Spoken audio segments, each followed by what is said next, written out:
Charlie Sifford was the first black PGA golfer.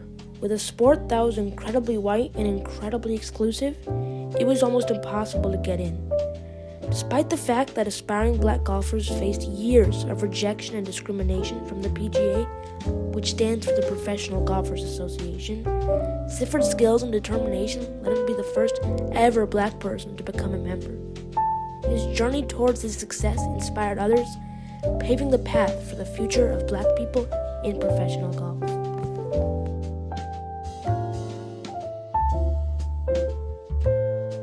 It all started in Charlotte, North Carolina on June 2nd, 1922.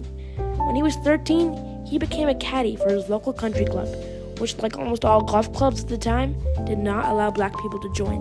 He enjoyed watching others play, and on Mondays, when the club was closed, caddies were allowed to golf, so he tried it himself. Since he only earned 60 cents a day, he couldn't afford the best equipment. Still, he kept improving and practicing, finding he had a natural talent and love for the sport. Often, he would sneak in early in the day to get extra practice, and developed a habit of hurrying from hole to hole to avoid being seen by club security. He developed a strong, trusty drive. Many times, he would smoke cigars while playing, which later became something he was known for. When he was 17, he moved to Philadelphia, where he was able to play against other black golfers at Cobb's Creek Golf Course, a public course which didn't exclude anyone based on their race, gender, or beliefs. This would eventually lead to his historic road to fame. During the Second World War, he served in the Army and fought at the Battle of Okinawa. After the war, Sifford tried his hand at professional golfing, competing in golf tournaments organized by black golfers excluded from the PGA. In 1947, he met Jackie Robinson, who broke the color barrier of Major League Baseball, and told him about how he wanted to do the same in the PGA. Robinson encouraged him, but also warned him of the intense racism and hostility he would face for doing so, which Robinson himself had faced. With his extraordinary skill, Sifford won the National Negro Open from the United Golf Association 6 whole times. In the 1950s, he began working as a golf instructor for the popular jazz singer Billy Eckstine, who then began to financially support his career and future, and even challenged him to attempt at breaking the PGA's racial barrier. Eckstine introduced Sifford to other famous singers and entertainers during this time, and gave him the nickname Little Horse.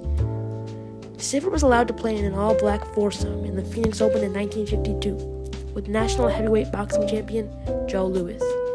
However, they were subjected to racist insults and death threats. Still, he pressed on with determination to change golf's history as an all-white sport. In 1957, he participated and won the Long Beach Open, which was not an official PGA tour, but was co-sponsored by the organization. This victory put him on the map. In 1959, he met Charlie Mosk, the Attorney General of California, who wrote to the PGA asking why they were excluding Sifford from the tour despite his skill. The PGA allowed him to play in the U.S. Open that year, and in 1960, when they finally lifted the racial barrier, Sifford received an improved player card. In 1961, he became the first black PGA member. He won the Greater Hartford Open in 1967, the Los Angeles Open in 1969, the Puerto Rico Open in 1967, and the 1971 Sea Pines. At the end of his career, he played in the National Seniors Championship, which he won.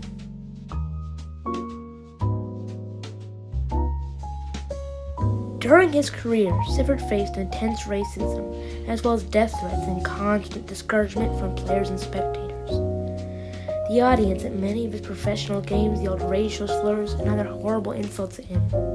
At the Phoenix Open in 1952, human feces were placed in the first hole of the course. Additionally, spectators would often throw his golf ball into large bodies of water or simply away. The PGA also attempted to disregard and reject him early on.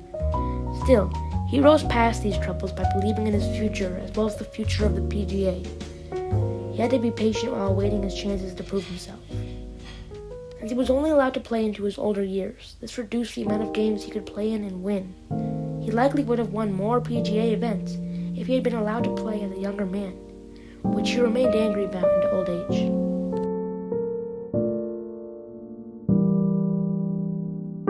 Sifford was an inspiration to countless aspiring black golfers, including Tiger Woods, one of the best and most famous players in the sport, who even named his son after Sifford.